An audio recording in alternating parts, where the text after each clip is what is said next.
What is up YouTube, and welcome to this Wandavision episode 3 preview. So what do we know about episode 3 so far? Well, we know that this episode will be set in the 1970s, and looking at the new house that was in one of the trailers, it looks eerily like the Brady Bunch house, which looks like we will be having episode 3 as a Brady Bunch homage, as it is the quintessential 70s sitcom, complete with the iconic intro, which was every bit as synonymous with TV at the time as the Bewitched intro was in the 60s when it was parodied in episode 2. Of course, at the core of the Brady Bunch was family. We had two families thrust together to make the now legendary Brady Bunch. And if you haven't checked it out, I really recommend doing so, or at least maybe watching the movie that was set in the 90s, because it was just absolutely hilarious. Family is also key to WandaVision, particularly in episode 3, as we will pick up on the episode 2 cliffhanger, showing how Wanda is now pregnant with her children. Comic readers will know that these children are Wiccan and Speed. Initially, they were born as the result of Wanda using her reality warping powers to create twin boys out of the soul fragments of the shattered soul of Mephisto, Marvel's devil and sometimes Thanos' assistant.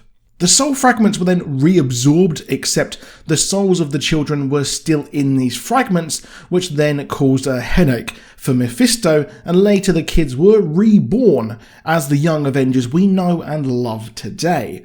I highly recommend checking out the Young Avengers comic over on Marvel Unlimited if you haven't got any other way of reading it, because it's superb and will be the new big thing in Phase 4.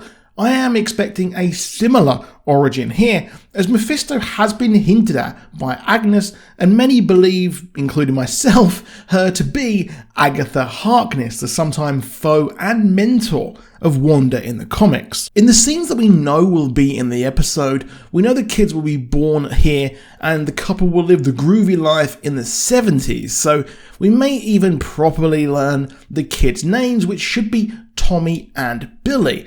Part of me thinks that the kids being at risk may see her go mad and fight against this reality, escalating the problems outside the bubble that we see.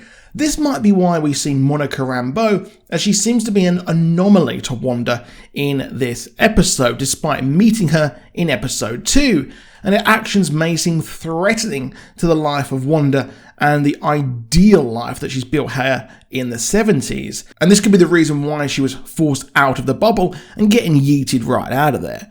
Now, after this, it will explain more of just what the heck is going on, as we will see more of S.W.O.R.D. and the outside world with the tanks, cars, and the Arrival style base that has been built around this reality warping bubble set in Wanda's own mind. And I mention Arrival because that is one of the best films I've ever seen, and you need to go and see it. Now, how would she know that things are going wrong, or how would we know that problems are being caused here? And it would be that the tone and anomalies will change, and in early reviews it has been said that this world, this bubble, will start to deconstruct, and it will pop up and different things will go wrong, and we'll see them flit and change.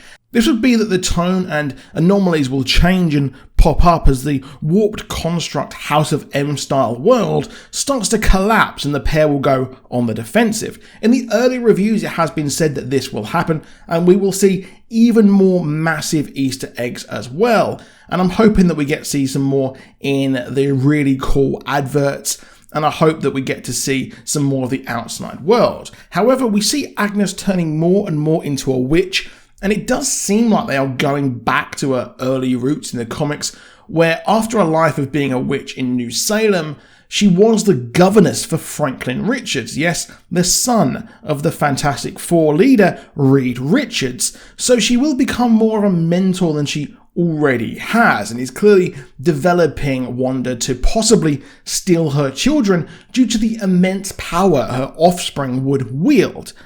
She has darker hair and even the necklace brooch thing she had in the comics, which is pretty cool. However, the sword tease might just be as we got in the first and second episodes, a hint at the end. However, things seem creepy as we see Monica while Wanda is pregnant, which could mean we get a lot more sword than we did in the last few episodes, which I would greatly appreciate. Kat Dennings and the actor who plays Jimmy Woo is listed as being in at least 7 episodes, and there are about 9 episodes than we got. So I expect more sword than just a hand and a notepad this time as Wanda starts to turn dangerous. Now, in the trailer as well, we saw Vision have super speed, which, yes, he's an android, he's really fast, he can fly, blah, blah, blah. But what is going on? Because his son has super speed. So I think something is going on here. Either this will be why one of the kids is a speedster, or possibly it might be a return of a famous speedster himself. And I will go into things in a second. Now, there's one thing that has been leaked via Murphy's Multiverse and Fandom Wire, and this is your final warning for a very big spoiler. Well, here we go. Evan Peters is returning as Quicksilver, which is big as Wanda's brother was in the MCU, played by Aaron Taylor Johnson, which is very funny to me as at the time I thought the casting of both of these was hilarious, as they were both in Kick-Ass. One was the lead, one was the best friend sidekick. But this is big, as seeing her brother from another universe is huge. However, not only is it a Fox Marvel character, but it is the mutants, as in the Fox universe, that boy was hinted to be the biological son of Magneto, which means he is a mutant, unlike the MCU version, and we're getting mutants introduced for the first time. So let me know what you think down in the comments. Are you excited for this episode? I want to know your thoughts. I want to hear all of your theories, please, in the comments. Drop them and join me on Friday when I will be doing my breakdown for episode 3. It will be up at 10 PM UK time. But that is it. I'll see you soon, and goodbye.